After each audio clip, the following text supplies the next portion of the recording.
What is going on, everybody? Welcome back to another episode of the Kingdom Says. I am your host, as always, Garrett Williams. Tonight, I am joined by my two usual co-hosts. We've got Mr. Kyle Henning on the top right of the screen. How you doing tonight, Kyle? Oh, doing all right. Getting ready to go back to work tomorrow, but after the last couple days off. But because for those that don't know, my schedule is not like normal people's. I have weird weekends, so.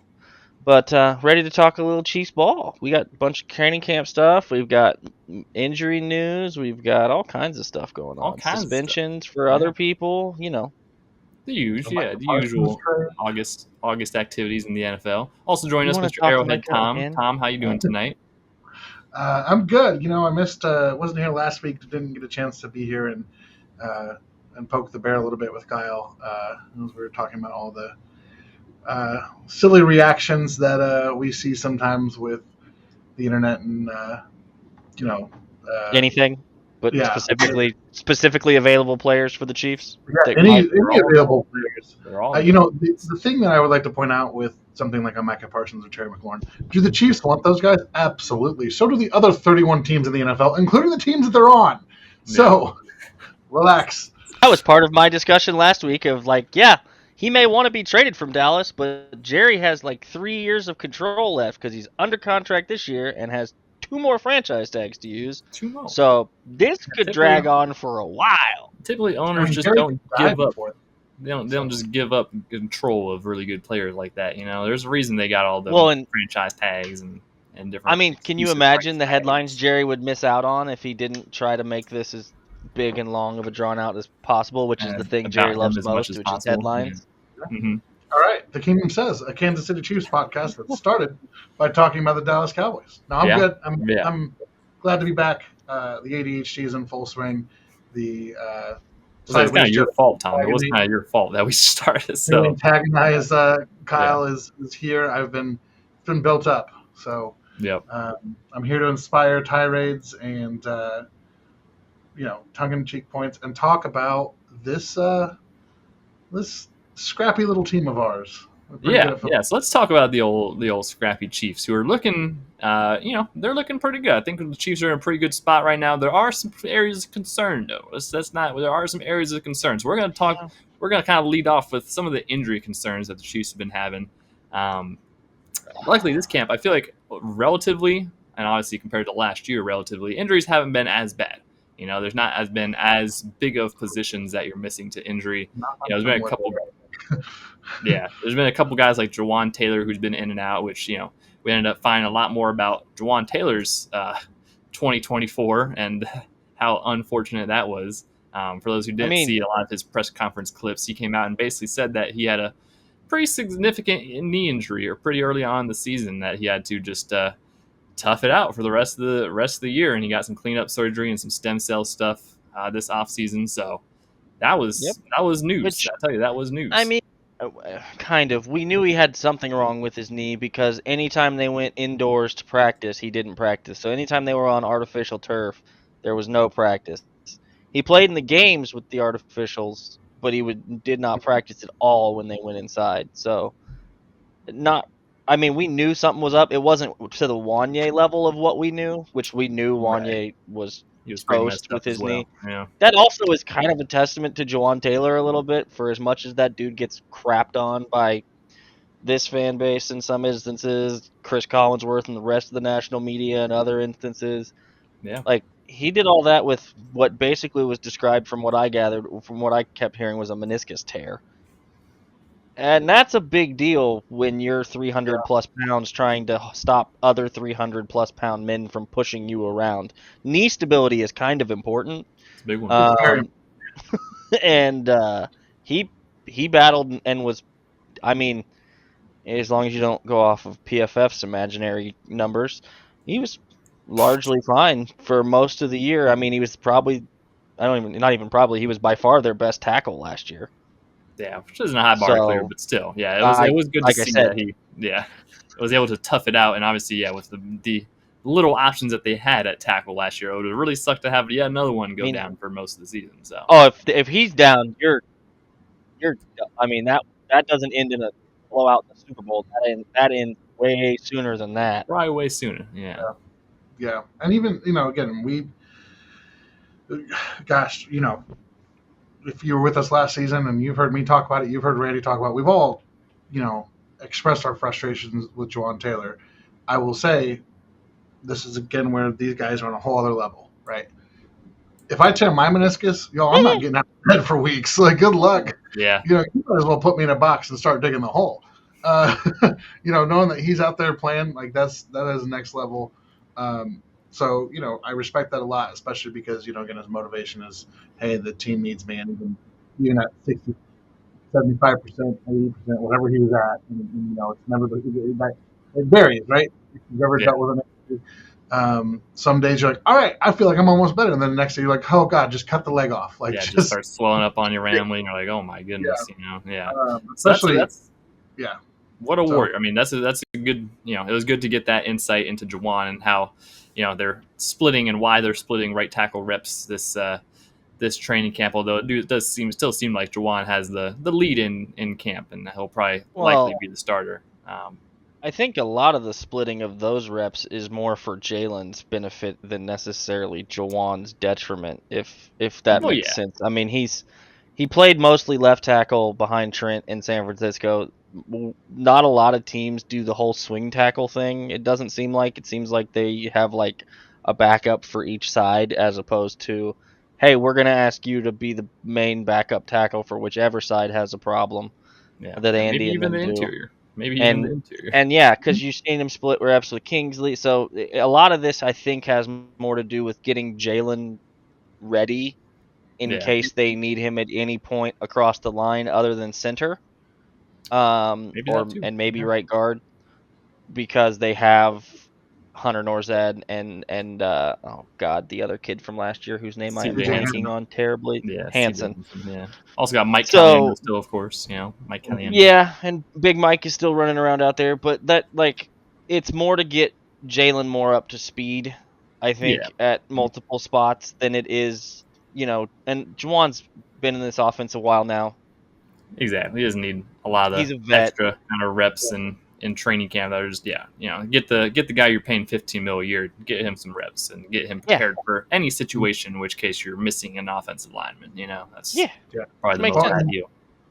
I'm going to go on this small little tirade. I know we have other positions to talk about, especially on the offense. But you look at this offensive line room compared to last year. There's a lot of. It looks very different, right? And mostly it's more insulated. As Kyle disappears into the void, it's more insulated against injury. The Jalen Moore signing, when it happened, right? I think the idea is that you raise the floor of what your position looks like. But now you've got Josh Simmons, who, I know you guys talked a lot about him last episode. For all intents and purposes, he got that position locked in. Kingsley looks solid at left guard. Creed and Trey, we know who they are. Jawaan Taylor, we know who he is. But we didn't know the injury piece with his knee. So now you think about it. Last year, if a tackle went down, it was Wanya Morris, right? That was the next guy up. And then after that, you're looking at guys like Ethan Driscoll, Chuck Godric, whatever. I mean, they moved, they ended up moving Joe Tooney to tackle. Yeah. We all know how that went. Like, the depth there wasn't there. And so, as we've seen before with Brett Veach, it's, hey, if I get beat this way, I'm going to make sure I don't get beat that way again. So now, if one of those tackles go down, you have Jalen Moore, you have Wanya Morris. And I know Wanya got, was in a bad spot last year and he was doing his own injury stuff. But like Wanya Morris as your, fourth tackle is better than probably about 90% of the fourth tackles in the NFL. Yeah, he's a good, especially if he has to come in on the right side like he had to a couple times last year near the end. Like he looked a lot better over there and, have a full off season with him rehabbing that knee fully. And Jalen Moore being your sixth guy, like that's an important piece. There's always the starting five, right?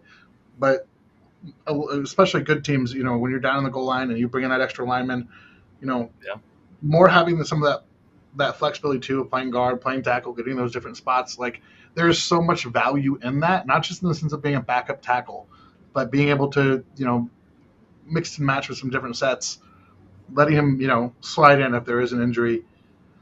And having that experience across those positions we've talked before about the importance of the communication and the continuity with an offensive line, especially with some of the younger guys up there. That's important. So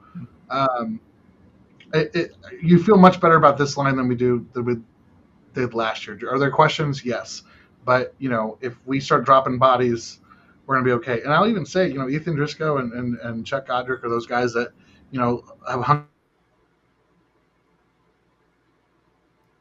Tom just froze.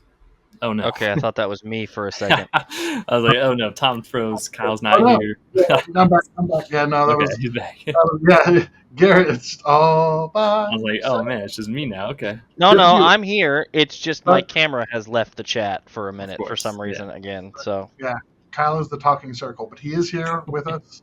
So yeah, this offensive line much better on paper. Have some more bodies. Have some more hope. So Yeah. So speaking of hope, and hope is a big thing that we're operating on in training camp, obviously, and a lot of teams are operating on. There's a couple other injuries that have been, a little concerning. I think Kristian Fulton is one of the big ones on the defensive side. He is, I think, still yet to practice in training camp with us. He's still been out with that knee injury, which was, I think we knew that he had a knee injury when we signed him. Or I would expect they definitely. Well, the team better have. Yeah, the team definitely did. I would have to reckon. But yeah, I haven't seen him at all during training camp. They've been, he's been off to the side doing stuff, and it seems like the training staff is pretty hopeful that he'll get back in form. But it does kind of disturb things with the defensive back rotation they've been using. Don't have that second outside guy that you necessarily want to have that you can kick Trent inside. They've been rotating in, Jalen Watson and Josh Williams and Noel Williams and all the different options that you have, and you're still, operating under the sense that you're going to get theoretically your cornerback 2 back for the year. But how much of, this of him missing this time is that going to both impact him and also impact, the guys around him who might end up shining in those spots that he's missing. That's the big thing that I wonder. So what I'm most concerned about is what Spag said the other day, which is when he gets back, he's going to have a lot to digest. And you can get a lot of mental reps in and stuff, watching on the side and like paying attention to what they're doing and all that stuff and watching tape, and that's fine. But getting that muscle memory down and getting that true understanding of the defense requires you to be doing it actively yourself. It just does. You're not, like I said, it's kind of like, you can do the homework and you can do the quizzes, but the test is test day, and you got to really do it. You can't just look in the back of the book for the answer on the homework and then kind of work your way backwards and then expect it to go great on test day. And that's not what you want. So I was hoping it would be this week. I was optimistic and hopeful. It was not this week. So now you're looking through getting to, the preseason, through this first preseason game probably before he makes his training camp appearance at the earliest. And the closer we get to that start date, the more you're like, it's a little more, I get a little more nervous with each passing day. So nervous, yes. At the end of the day, like, he'll be back when he gets back. I think this is where we see some of that medical stuff. So they've been vague about what it was exactly. Just a cleanup surgery. So that could be a couple of different things. We know it's related to his knee. It could be similar to what Jawaan Taylor was dealing with last year, right? It could be related to meniscus. Sometimes they just go in there and they're trimming out cartilage and other stuff that's just kind of been a problem. So there's a couple of things I would point out. One, it's usually something that's done pretty proactively. And I think in this instance, if he misses time at the beginning of the year, one, this defensive back room can hold its own and will be okay. I would rather have him healthy down the stretch, and especially with a knee injury. Like, I don't, and whatever people are going to say, oh, you wasted money, it's not about that. Money is not about, and we've seen this with other players in Kansas City, and this is something that I think is a disconnect between sometimes the fan side of things and the actual coaching and team part of things. Is we want those results. We want it to always look good. We want it to always look pretty. But it's the lesson that Frank Clark taught us, which is the regular season. It matters, but it doesn't matter nearly as much as what happens, in January and February in the postseason, right? It doesn't matter. It's not about how you start; it's about how you finish. All that cliche, So if Kristian Fulton misses a game, if he misses the first 4 games, right? Whatever.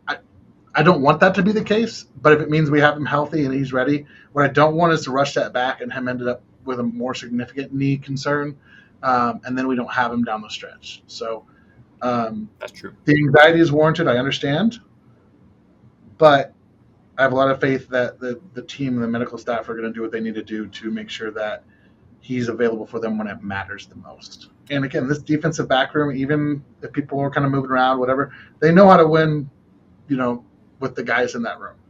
That's true. Yeah, if they didn't lose Jawaan Watson last year, they would have looked fine. So that was just a big thing. You lost Jawaan Watson, and everything else kind of started descending into chaos. So it will be nice early on to have another surefire body. But yeah, you're right. It's good to be cautious with it. There's definitely no need to ramp him back in too soon and have him re-aggravate something or anything, because it's a long season, and it's especially a long season if you play for the Chiefs, because you're getting at least 3-4 more games every season. So yeah, it's good to be cautiously optimistic. Hopefully he can get going soon and get at least a couple reps in preseason and whatnot, and he'll be ready for near the start of the season, and they can kind of hash out the defensive formula that they had in place throughout this whole time, because I'm sure that creates some adjustments that you have to make with some personnel and different things. But they've been using a lot of different personnel in that defensive background. I know Shamari Connor's been getting some slot work still. He's also been getting some safety work. Like we said, Trent is always kicking in or out. It's always a revolving door of who's playing what DB position. So usually have a good recipe for it. Keep an eye on Noel Williams, the kid out of Cal, especially if Fulton misses some time, and Jalen. I mean, again, Jalen's been here. He's a little bit more proven, but Noel could be a guy who, when we drafted him, he wasn't like the guy that I expected him to take, but man, it makes sense, and he could be something very different for that DB room, and I think he's going to be a starter. He may get a chance sooner than later, so keep an eye on Noel Williams if Fulton does miss time. Good thing about it. And that's a guy to watch in the preseason games too, because he's going to get a lot of run. I think the biggest concern for me with the Fulton thing is what that does to Trent McDuffie, and they're kind of forced to leave him outside more, which then leaves you less than perfect in the slot unless you see a lot of development out of either Noel Williams or Christian Roland Wallace, or a magical increase in coverage ability from Shamari Connor from the start of this camp to the end of this camp. Based on the unofficial depth chart, it seems like they're going more off of safety. I mean, yes. I know it's just unofficial, but if they it's extremely unofficial. Andy does not touch that. More at safety, though, that is a good thing. Yes, I would much prefer Shamari to be the safety role as a safety role than a slot cornerback role. Yes. I mean, I think he's that guy that's going to play a little bit of everything, and I'm okay with that. You use him as a matchup piece. I was on it last year. I'll say it this year. I'm very excited to see more of Jaden Hicks. Yes. Yeah. Again, Steve Spagnuolo was a little bit of a mad scientist when it comes to his coverage pieces. So we can call him a safety. We can call him a strong safety, free safety, corner, nickel, whatever. Steve's going to do what Steve's going to do with those guys, and I think the letters next to their name are not entirely irrelevant, but they're kind of irrelevant. On some plays, it's not going to matter. They are. Yeah, I talked about that a little bit on last episode. Is they don't really have corners and safeties; they have DBs. Yeah. I mean, you have a couple guys that just play one or the other, but they have a lot. And Trent's a corner, and Jalen's a corner, and Josh Williams is a corner. But a lot of those other guys are, Nazi, Shamari, hell, they even used Mike Edwards when he was here a couple years ago as kind of that slot corner guy. We got Mike back. Which he was at the podium today. Charles Goldman put out a quote from him that was a little shorter than the whole quote, and people lost their minds over, so that was fun. What was the quote? had people that they were talking about his interception off Pat, and they were talking about tips and overthrows, and he said he saw Pat wind it up, and he thought he might overthrow Travis a little bit, and he did, and ended up getting the pick, and everybody's like, oh, you can't throw deep balls, and it was like a 8-yard crossing route that he just put too much on that was over his head. It's like, yeah, that's not a deep ball, guys, but all right. No, yeah, maybe for some quarterbacks, but not Pat. Yeah. Training camp, people are going to react. Yeah, people are going to react a certain way. I know, but everybody was telling Charles to delete the tweet, and why would you put this out? And it's like, because he watched the rep that was in question and knows that it has nothing to do with what you guys are freaking out about. Yeah. Notorious mean human, Charles Goodman. Yeah, Charles is just absolutely out there to give away trade secrets for the Chiefs too. That's definitely what his goal is. So like, calm down, guys. Yeah. Just here to smear the team and Yeah, so let's hop over to the other side of the ball. Another injury concern on the offensive side. Hollywood Brown has missed practice now for a little. I mean, it's probably been about a week or so since he's practiced last. I believe. What was his? Is he also dealing with a knee injury? Hamstring. Okay.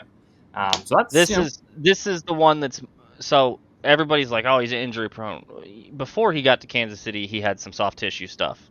That makes me a little nervous. However, last year you can't call him injury prone. He had a wild broken clavicle thing that potentially could have killed him.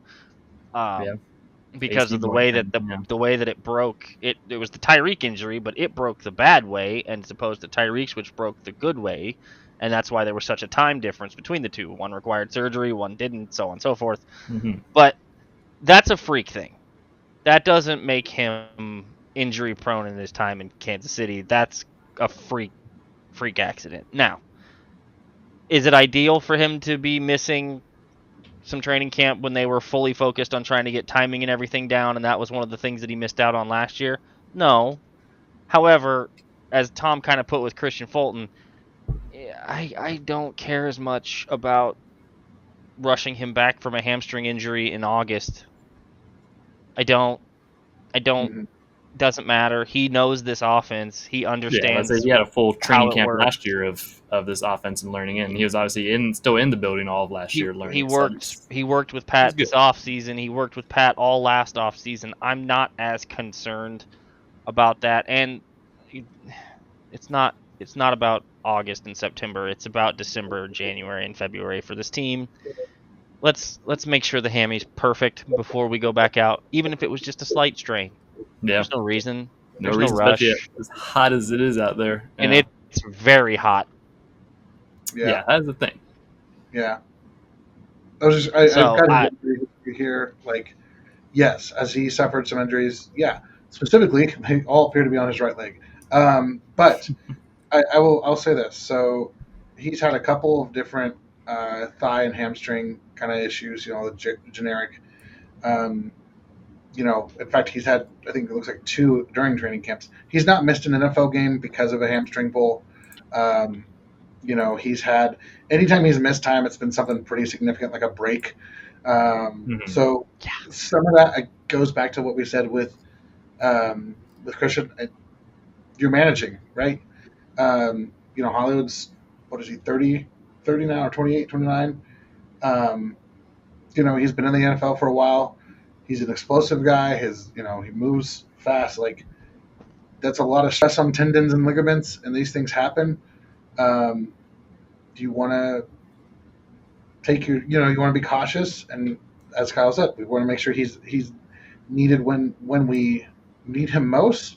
But also, we've got other guys in that room who are chomping for a bit at an opportunity. So yeah, that's the big thing I was thinking. Is like, you do kind of know what you have in Hollywood, and although you'd like to get more of the timing and the rhythm and integration in the offense, but this gives us a chance for the younger guys to step up and get a lot more reps. Jalen Royals is a guy that you immediately think of that's rookie and 4th rounder that he can definitely benefit from getting these extra snaps.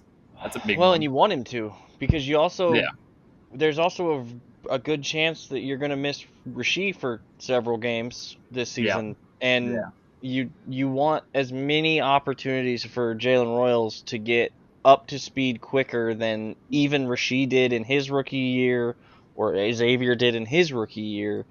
You want those things for Jalen to be able to be a significant piece when they need him, even if it is early in the season, and then he disappears for weeks 9 through 20. That's fine.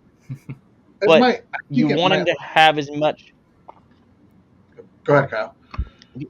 You want him to have as much of this time as you can. And yes, it's not great to have Hollywood out because you would like Hollywood to get some reps too, but he doesn't need them near as much as Jalen Royals does. Yeah. That's very valid. I think it might look like the opposite of that, in where Jalen is put into a spot where he has to cut his teeth earlier than expected. We may not see a lot of production, but because I think if he's a focal point for defenses, it's an adjustment, and his big thing, with coming from colleges, learning the route tree, learning different releases. I think he's got all the athletic ability in the world. For me, I think Jalen has an opportunity to shine when you have those other pieces around and they're getting attention. And of course, the gravity on the football field in Kansas City is always going to be centered, and that passing game is always going to be centered around Travis Kelce. That is where defense is going to key first and foremost. They know what Xavier Worthy can do. I think, hopefully we'll continue to see him take a step. Rashee Rice, going to change a lot of the dynamic. Yeah, if everybody's there, it's kind of a pick your poison how you get beat. But yeah, similar to what we were worried about last year, right? Rashee Rice suspension, Hollywood Brown injury. It's very early with the Hollywood Brown piece. I think it's tough to tell. They're very careful in training camp. I would guess they want to make sure that he's available because they also know that if Rashee Rice is unavailable, they got to have another body out there. Jalen Royals, and we're going to talk about our other. I think we've got to talk about the other big superstar, the other what you might call secret weapon of the room, which is Tyquan Thornton. Tyquan Thornton is a guy who has emerged this training camp. He was formerly with the Patriots. He was on the Chiefs practice squad last year for a good amount of time. This year, this camp, he's been balling out. Not only, special teams. We talked about him on special teams a little bit, and how, that is a way to lock you in a roster spot, is doing special teams. That is one of the requirements. If you're in roster spot 45 to 53, you're doing special teams. That is just a thing that you're going to do. So not only is he excelling in that area, as per Dave Tobe, but he's been looking pretty good on the offensive side of the ball too. He's been making some really impressive catches. He's had a couple. He had that one toe tap catch at the back of the end zone. He had a couple days ago in camp. He's obviously a really physically talented receiver. He's 6'2", and he runs 4.3 or something crazy. He's 4.28. 4.28. Okay, yeah, so that's 1.5, 1 split. Yeah.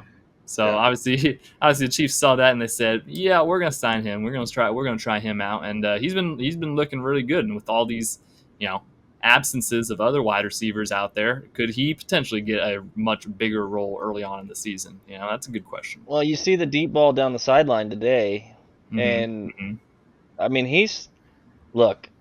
was a lot of talk with him for the Patriots where he performed really well in camp, and then he got to the games and it looked different. Some of that probably has to do with the offense that he was playing in New England at the time. I don't know if you guys remember or not, but that offense was utter nonsense. Yeah, Mac Jones tossing the rock, and I think Jacoby Brissett might have had probably some reps there, and still. So, the Patriots also cut Juju, and he was pretty good last year for us too, and he's going to be in this wide receiver room again this year, and that's the guy that nobody's really talking about, but that's another one of those known commodities. He's the guy who will probably realistically get most of the production early on, but that's not fun time. Juju, we know Juju. We know Juju. Yeah, it's funny because we talk about him like he's ancient, and he's not even 30 yet. He is an ancient guy. But he's been in the league for almost a decade now. I feel like he was 20 or 21 when he was drafted, so he's been around for a long time. But Tyquan, you talked about it. He's got every tool in the bag that you want. Physically, he's fast. He's taller than for being 6'2" to run sub 4.3 is not an easy feat. That's ridiculous speed. And if we get the next step out of Xavier Worthy, which by all accounts it looks like we might, Yeah, I think so. The stop routes for Xavier Worthy, if he can figure out how to decelerate and stop and turn and make those free yard plays that Tyreek Hill used to give you because they were terrified of what he could do to them over their heads, that's a big deal, because now you have that on one side and you run Tyquan Thornton out on the other side, and you got safeties trying to pick your poison of who's going to go actually deep and who's going to stop and catch the that's not fun for a defense. Yeah. That's a lot of speed to account for. Yeah, it's something that there's not a lot of teams have. Not a lot of teams share that. There's some tools here for them, and Tyquan, he's got to play special teams. He has to be a viable special teams option. He has to be.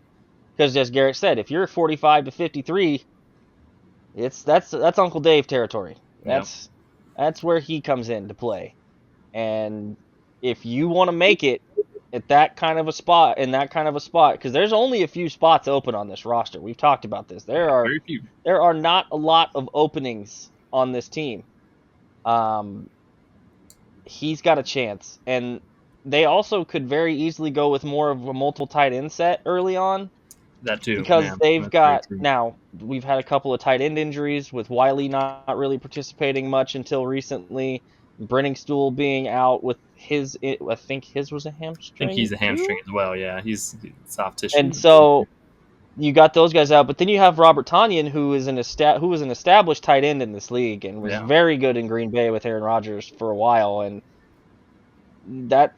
there's some dynamics there where you've got options on how you approach this, but two tight ends, two wide receivers with Travis Kelce and Robert Tonyan and or Noah Gray, and then Xavier Worthy and Tyquan Thornton, that presents you a level of problem at different levels of the defense.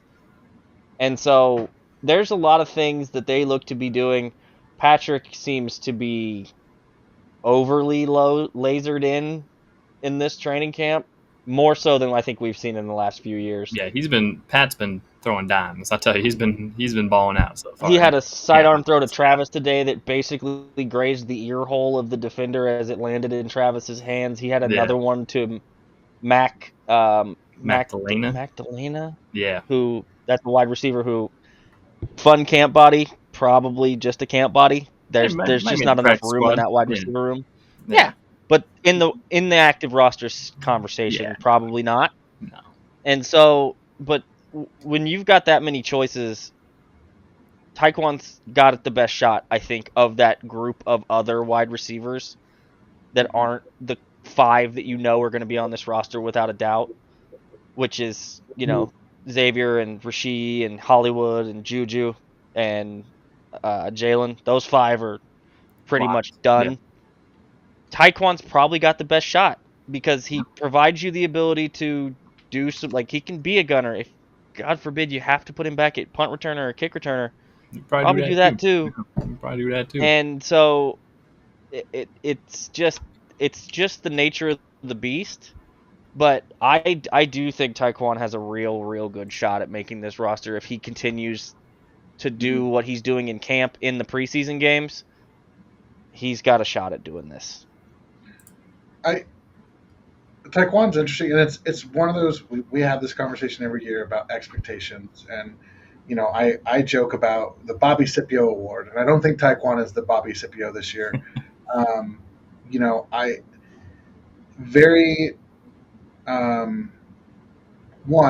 His career in New England was rough for a lot of reasons, partially because he was a guy who probably should have went on day 3, that got picked early in day 2. That was one of those silly Patriots drafts where they were just overdrafted. I think that was Bill's last draft in New England. Was that the draft they drafted Cole Strange round 1? Cole Strange in the first round, yeah. So it was it was just one of those. That was the draft where they let the Husky actually make the picks instead of right. And then his situation in New England, obviously not stable, not given a chance to develop. This is a guy who, when he was a prospect, was seen as a high-end athletic trait guy, who was probably a day 3 pick. He's got small hands. He's got a light frame, but he's fast as heck. I mean, it's legit speed. He's ran track in high school and put up good numbers, and he was a 4-star recruit. Just didn't have the opportunity to develop as he needed to. I think when you talk about expectations for him, I think he's going to be very similar. I think he's going to be very helpful on special teams. It sounds like Dave Tobe already loves him, and that's a great way to get a roster spot. Because every year we look at when it comes down to cut day and stuff, and we go, wait a minute, what? How did this guy make it over that? And then you just see there's Uncle Dave in the corner with his little list of guys that he said this is the one. Yeah. And if Dave, if you're a French player, I would be bringing Dave a cup of coffee every morning at practice. Just, hey, coach, here you go. Memorize his McDonald's order, whatever it is. Yeah, yep, whatever he wants. I think him cutting his teeth on special teams, they talked about him as a gunner. That's so huge because his straight line speed is real. As a receiver, I don't want to get ridiculous. He's not going to give you a lot in terms of like breaking tackles or whatever, not even necessarily making guys miss. But I think what we're going to see with him is some of those gadget plays, some of those. I'm thinking of DeAnthony Thomas, but who are the other guys, the smaller, fast guys that would always be McCole Hardman. Think of those types of plays, the end arounds, the jet sweeps, the pop passes. I think that's where we could see his opportunity. Those easy manufactured touches where it's just like get him the ball and let him go. Yeah, give him the Kadarius Toney treatment, except he'll probably hold on to the ball. Yeah, and hopefully not less Instagram more on his rap career. So I really liked Tyquan Thornton as a prospect just because of the physical traits. The New England situation was a raw deal across the board. Even last year with better quarterback play and all that stuff, that team was limping. I mean, they had the 2nd overall pick or 4th overall pick for a reason. Well, and better quarterback play as the year went on, not even early. Yeah. That's where that whole offense last year was trash. Their offensive line couldn't do anything. So, again, reasonable expectations. But if you told me Tyquan Thornton finished the year with 4 or 5 touchdowns and 200-300 yards, I would believe it. Yeah, I'd say it's pretty realistic, especially just with the opportunity he's getting. And I think a big thing in we mentioned Kyle mentioned Robert Tonyan also really balling out. It's very interesting because he was another guy, both him and Tyquan, who were on the Chiefs practice squad last year at the end of last year. Like they got those guys in the building last year, got them already kind of working up to speed so they can kind of start camp running and be a little bit more ahead than some of the other previous camp hopefuls that we've had that are a lot of hype, but it's just a lot to learn in your first year in an Andy Reid offense, and these guys had a little bit of a head start, if you will. So that's kind of a nice tactic. Who was the tight end last year? Jared Wiley? No, Hendershot. You talking about Hendershot? The vet in camp. Oh, like 9 of them. Smith. Irv Smith? Irv Smith. Right? Yeah. Junior. Yes. He's farther ahead and is a far more viable option than Irv Smith was last year when it comes to Robert Tonyan. Yeah, definitely, and especially if it looks like at this point Jake Brinstool is probably not gonna. He's probably gonna be the IR practice squad red shirt guy for the year, if I had to guess. Just because of the lack of you can't be an undrafted free agent and get that little of action early on in camp and expect to that's which is all right. It's an all right position to do the IR red shirt. They do that every year with a guy, and usually the next year they end up making the squad. So, but all that being said is that there's going to be a 4th tight end position open that Andy will most likely use because he likes them 4 tight end sets. So Robert Tonyan seems to be one of the leaders in the clubhouse, especially if Jared Wiley isn't fully all the way back and all that stuff. So, yep. All right, let's touch on one more position real quick. Another rookie that we want to highlight on this program, Jeffrey Bassa. He's been a quiet camp guy that's been having a pretty good look. I mean, I know Tom was pretty excited about him as a prospect, and early on, they've as you do with linebackers in Kansas City, they typically kind of train them on all the positions and kind of get him working around in different spots. But he's a guy with the athletic profile that he has, and what they kind of like to do at linebacker outside of Nick Bolton. As the Nick Bolton complement linebacker, you could say he definitely fits the bill, and everything that they'd be looking for is if his coverage is up to par, which and there's been some good highlights of him in camp with some having good coverage and whatnot. What are we kind of expecting for Bassa in this, especially as we look ahead to preseason and see what we expect to see from him? He's the guy on the defense that I'm most intrigued by in the preseason, I think, because again, a lot of your defensive questions are answered as far as guys on this roster are concerned. There's not a lot of room, but that linebacker group, they have room, and they've been rotating different young guys in and out of that linebacker room over the last several years, and he's a guy like that. Press conference from today was very impressive. The composed, head on his shoulders, knows his way around how to talk, what to say, what not to say, but also very in-depth and thoughtful with his answers. Football junkie from all accounts with the way he's talking about tape study 2 and 3 hours on his own every night, and he's been that way since high school, and go on and so forth. And he's got the athletic profile that Tom, I'm sure, is in love with and would love to tell you about here in a second. But he's doing little things. Like there's a throw where he baits the flat coverage and then drops back off and gets a pick because of it in camp. I think it was a couple days ago. And just smart, heady football. But also he talked about, getting with Nick and really working with Nick and about the calls and what Nick's seeing, so he's understanding. Because we know one thing, Spags loves Nick for his ability to get this defense in the spots that he wants them in. So if there's a guy to learn from on that accord, it's Nick Bolton. And he's I pick his brain. I probably annoy him with all the questions I ask him after we're done with the day, and he's like off and whatnot. But that kind of stuff makes a big deal. We talked about it with Simmons on the offensive side at the tackle position, and his dedication and his constant grind all off season and all before the camp and now during camp. And Jeffrey Bassa strikes me as the same kind of guy, and he's a guy you can deploy in multiple spots on special teams just based on his abilities as far as physically goes, as long as he can get the mental there. And he talked today about, I'm not just watching defensive film, it's special teams film too. It's understanding what they want to do and how that. So he's learning, 3 linebacker positions and probably a few different positions on special teams. It's a lot to ask for a rookie, but if you're able to pick up some of that stuff and execute at least 2 of those things really well, you're likely to be on this team.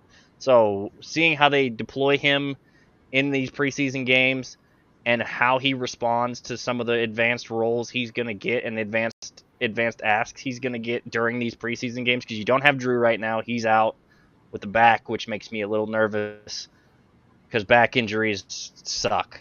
And they don't ever usually just magically go away. Once you have one, it's you either have, if you never had a bad back is the thing. You have a bad back. So it's not an ideal thing. Now maybe it's just sore and stiff and they're not worried about pushing him, just like they're not worried about pushing some of the other guys we talked about already.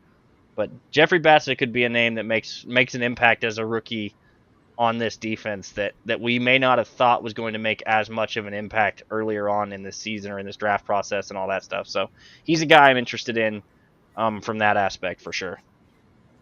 Yeah, and I could see him being a guy who, again, talk about expectations, might be a slow start to the year, but it feels like every year about week 10 to 15, somewhere in that range, one of the linebackers gets nicked up, gets hurt, some type of injury. And I know last year, like we saw a little bit of that. The Chiefs know that it is important. It's one of those. It's an underrated thing because they've done that. I mean, a couple years ago when they had Colin Saunders playing linebacker for a couple of snaps. Not a position they want to be in again. Shout out to Colin though. The athletic stuff. Okay, he's converted from a former safety and really quick, short area quickness. Just all this other stuff. But then listening to him talk, getting to see him in the building. Sounds like he's been somebody who has just been there, and working hard, doing his job right. Um, as Kyle said, Nick Bolton is one of the smartest linebackers in the league, and great guy to learn from. So if you're saddling up next to a guy, and same thing, Drue Tranquill, been around and knows his stuff. Um, neither of those guys are necessarily have the same athletic traits that Jeffrey Bassa has. So if they can kind of help him become that, instinctive, reactive guy on the field, that's going to be a huge combination. So, yeah, I just think that's, again, if we got to that later this season, somebody's hurt, and then we just see him have a really good game, I don't expect him to get, necessarily starting reps or whatever this early on. I could definitely see him rotating in some snaps, in lieu of with Leo and stuff for coverage duties and all of that. But he's the one that I'm really intrigued by. And gosh, this draft class on paper is just looking really good. Sure is, yeah. A lot of optimism, a lot to look forward to on this draft class. So should be fun to watch. Should be fun to watch this first preseason game coming up Saturday, August 9th. The Chiefs are going out to Arizona to play the Arizona Cardinals. It's I believe a 7 p.m. kickoff time, Arrowhead. That should at least 5 p.m. local time. So should be interesting. You would know the local time better than we would there, Mr. Well, yeah, Arizona. that's what I'm saying, because I'm looking at the schedule and Google's telling me the local time. I'm like, wait, let me do the math real quick. And because the Arrowhead time, then also the local time here. Yep, yeah. It's a 7 o'clock local game for us. Yeah, so. Perfect. Yeah, that's why I know that. I know that. I will catch it on the replay. I'll be in St. Louis watching St. Gillis. I'll also be it's at work. It's a Friday night game. Oh, Friday night? Never mind. I'll be watching it. Oh, sorry. It's a Saturday night game. Yeah. The next week is a Friday night game. Yeah, I also will be at work, so I'll probably catch the replay. Unfortunately, I'm not going to drive 6.5 hours round trip just to go see a preseason showing of the Chiefs. I did it a couple years ago when they played in the regular season. It was a great time, but unfortunately not this year. So yeah, especially the first preseason game. Yeah, this first preseason game, you're going to see a lot more. The Chiefs have a 90-man roster right now. Expect positions 65 through 90 to get a lot of run. That's kind of the big thing. The starters will probably have a drive to get out there, get their feet wet, get some good tape on. You might see another behind the back pass or something out of Pat real quick. Something, or maybe the fake behind the back pass we saw him whip out in camp. That might be in play. But other than that, yeah, there's going to be a lot of second team seeing Gardner Minshew sling it. See how the wide receivers gel with him. We'll probably see a lot of Bailey Zappi, maybe a Chris Oladokun. You'll probably see all 4 of them. Yeah, I would bet. But I will be curious to see how Gardner Minshew looks in this offense. Granted, with the second team, but to be fair, Carson Wentz, great guy, but he was maybe not the best backup quarterback we've had. I don't know. I can't really fault Carson too much. The second string he was playing with was... very bad. If the first string was as bad as it was, you couldn't imagine having the second string like that.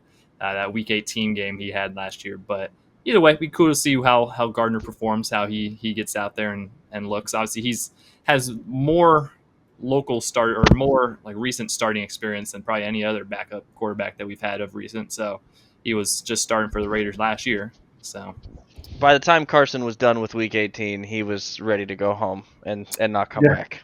Yeah.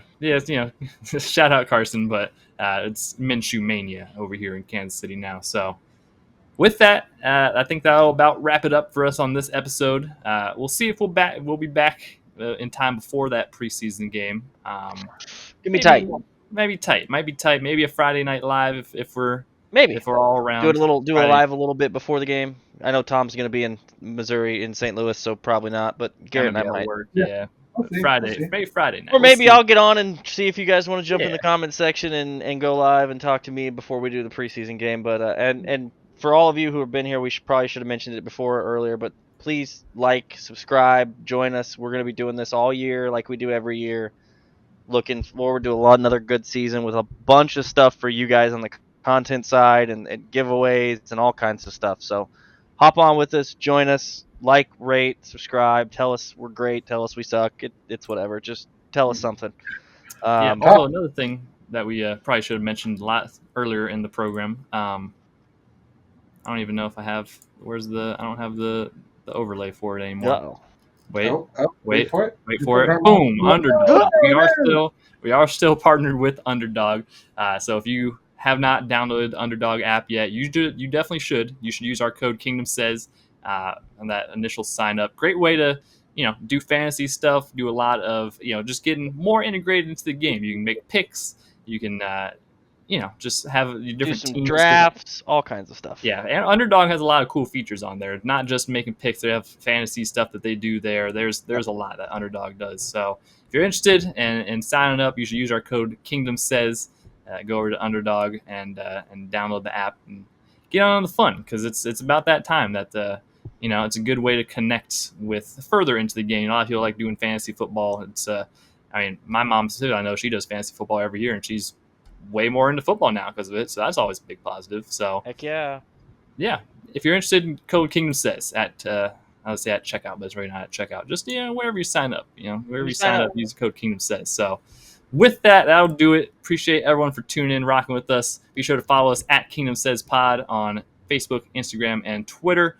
Check us out over on YouTube. The Kingdom Says over there. That's the main thing. We really want you guys to check out the YouTube. That's where we got a lot of the shorter form content is going to come this season and stuff like that. So if you really want to get locked into all of our content that we're producing, go ahead over to the YouTube. Otherwise, you can always find us on your podcast apps, your favorite podcast apps, Spotify, Apple Music, whatever it is, we'll be there. And we will see you guys sometime, either probably next week. We'll say probably next week. We'll react to some preseason stuff and whatever else is going around the league and Kansas City. So with that, thank you all for tuning in. Thank you for watching, and we will see you guys on the next episode of The Kingdom Says.